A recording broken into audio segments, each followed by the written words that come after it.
नमस्कार, आप देख रहे हैं सिटी पोस्ट लाइव। मैं हूं शिशिरा। सुपौल जिले के पिपरा थाना क्षेत्र के तुल्लापट्टी गांव में हाल ही में बीएससी नर्सिंग छात्र राहुल की हत्या को लेकर पूर्व शिक्षा मंत्री चंद्रशेखर पीड़ित परिवार से मिलने पहुंचे।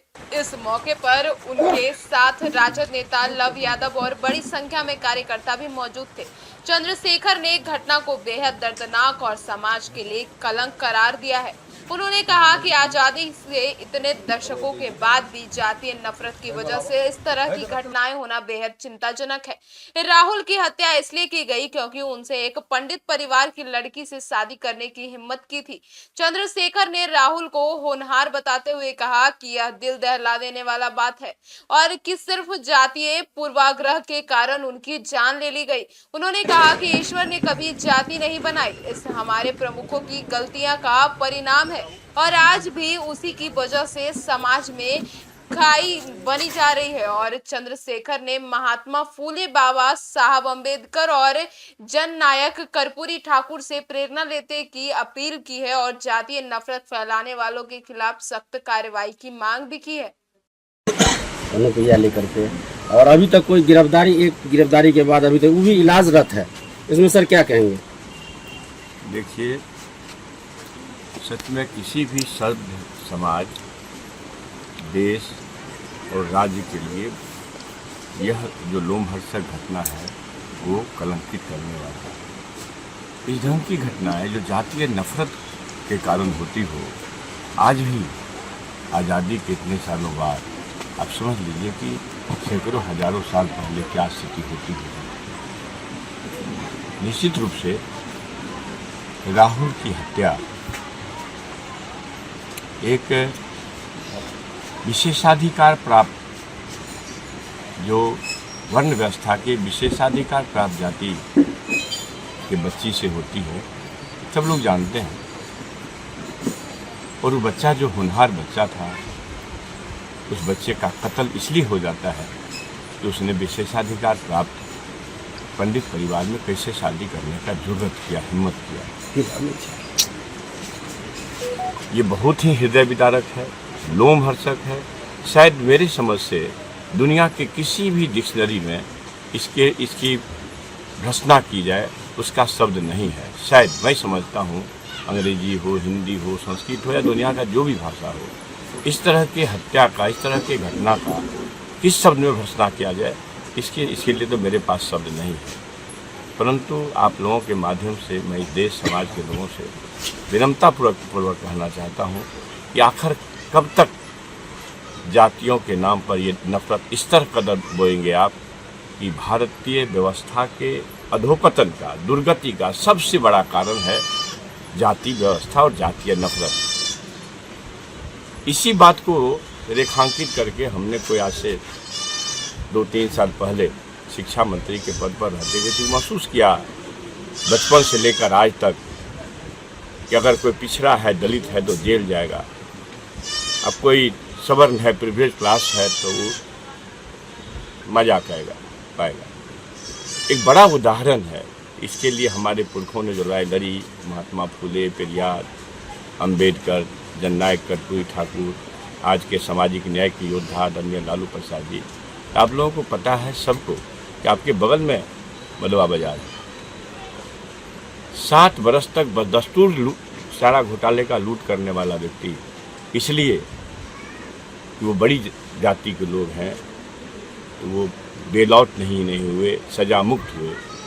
और पिछड़ा लालू प्रसाद यादव जी, चूँकि करोड़ों देश में अरबों करोड़ों लोगों की जुबान थे, इस जातीय नफरत को तोड़ने का बहुत बड़ा काम किए और इसलिए वो जेल भोगे, सजा हुआ, सब आप जानते हैं।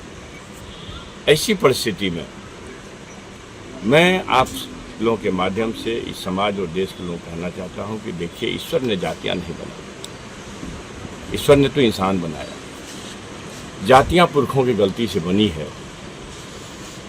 जब मैंने ये बात कही तो आपको पता है मेरे जीव की कीमत 10 करोड़ हो गया, क्योंकि मैं शिक्षक हूँ, पेशे से प्रोफेसर हूँ और संजोग से, सौभाग्य से उसी विषय को पढ़ाता हूँ जिसमें जीवों की उत्पत्ति को बताया जाता है।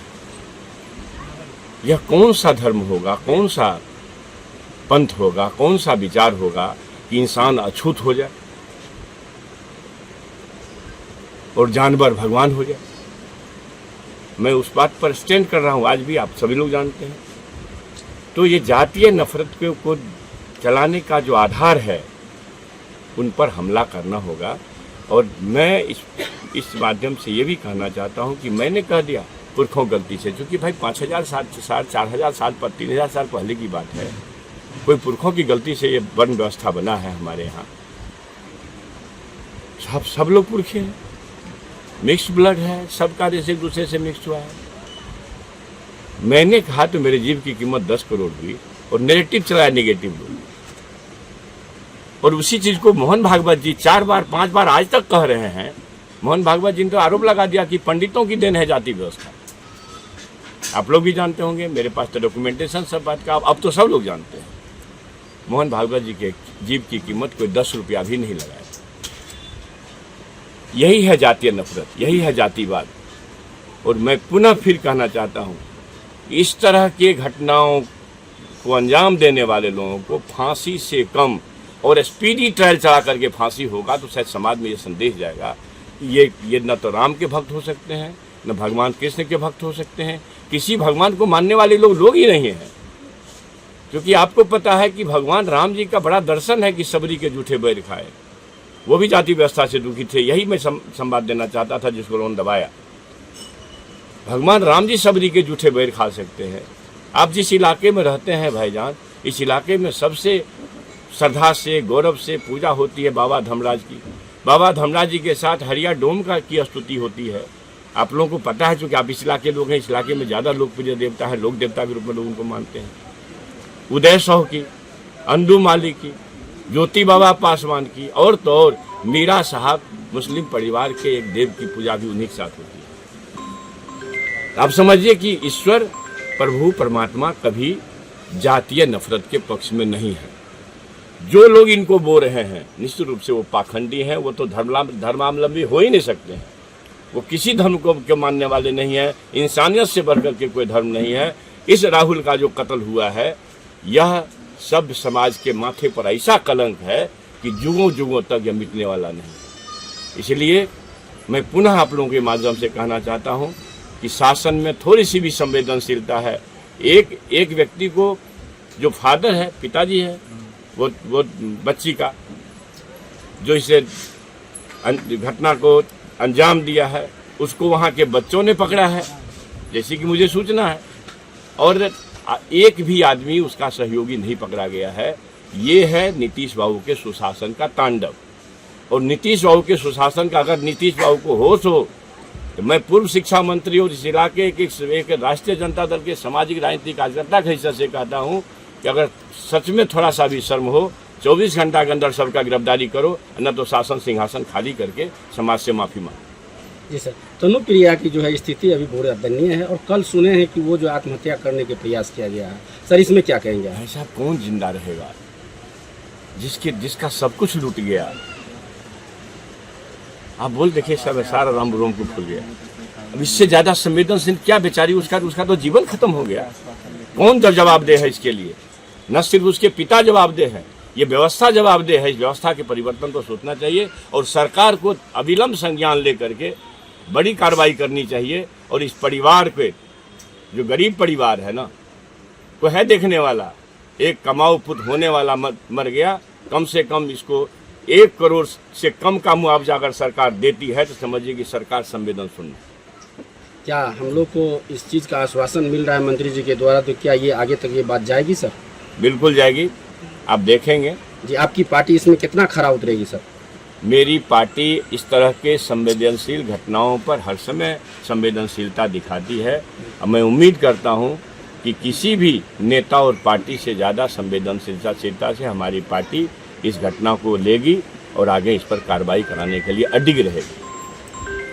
सुरक्षा के नाम पे सर डीएमसीएच में वर्तमान विधायक की पिटाई होती है, लेकिन फिर वहाँ इसी तरह की घटना भी को अंजाम दिया जाता है, उस पर सुरक्षा कोई मैंने कहा नहीं, ये सुशासन है, मंगल राज है, यहाँ सब जायज है। बस हम लोगों का जंगल राज था। अरे बेशर्मों को ये समझना चाहिए कि कहाँ शासन को ले गया तुम। न सिर्फ हत्याएं हो रही है, अपहरण हो रहा है, बलात्कार हो रहा है, दर्जनों दर्जनों पुल तुरंत उड़ रहे हैं, भ्रष्टाचार पता नहीं। अब तो फिर मेरा सब मैंने डिक्शनरी लगता खत्म हो गया। ये सुशासन कैसा है अब समाज पर को विचार के लिए छोड़ता है। सर सभी आते हैं यहाँ, आश्वासन दिया जाता है, लेकिन अब तक कोई उच्च कार्यवाही नहीं की गई है। कार्रवाई तो शासन करेगा, प्रशासन करेगा, और आप लोगों को पता है इसमें बड़े बड़े लोग इसमें सुरक्षा प्रहरी बन के खड़े हैं, उनको बेनकाब होना पड़ेगा इसी घटना में, और मेरी पार्टी करेगी बेनकाब। कौन कौन बड़े लोग हैं वही फिर कहूँगा, विशेषाधिकार प्राप्त सबसे मरण व्यवस्था के सबसे ऊंचे कुल के लोग इसको बचाने में लगेंगे, जो अपने आप को सबसे ऊंचा कहेंगे। ऐसा थोड़े होता है, इतना दुस्साहस कर लिया लोग, इसलिए कि आज भी वह चीज़ जिंदा है। इसलिए हर स्थिति में महात्मा फूले पेरियार और लालू प्रसाद के विचारों को लाना जरूरी है। अंबेडकर साहब को जिंदा करना जरूरी है। अंबेडकर साहब को मारने में लोग लगे हुए, यही लोग। और सबसे बड़ी बात मैंने कहा कि भगवान राम जी सबरी के जूठे बैर खाए भाई। हम आप कोई भी, और तथाकथित जो विशेषाधिकार प्राप्त जातियाँ हैं, कोई भी भगवान राम से ऊपर नहीं है। भगवान जी जो किए हैं वो करो, समरस समाज बनाओ, न तो तुम देश का दुश्मन है। तुम कहाँ से देशभक्त हो सकता है? जो जातीय नफरत के कारण छोट नीच ऊंच अछूत करे, वो देश का किस्मत बनाएगा, वो देश का किस्मत बिगाड़ेगा। देख रहे हैं आजकल ज़्यादा तांडव हो रहा है, क्या क्या हो रहा है। देख रहे थे आचार्य प्रमोद का एक बयान देख रहे थे, मतलब सारे लोग एक ही काम में लगे हुए, वर्चस्ववाद, जातीय वर्चस्व को फोकस करने में लगे हुए। नहीं, इंसान होता है। चाहे इस वर्ण व्यवस्था का सबसे कलंकित अध्याय है जातीय नफरत, इसको मिटाना ही होगा, कोई उपाय नहीं है। और तब जा करके इस तरह की लोमहर्षक घटनाओं पर रोक लगेगी, दूसरा कोई उपाय नहीं होगा।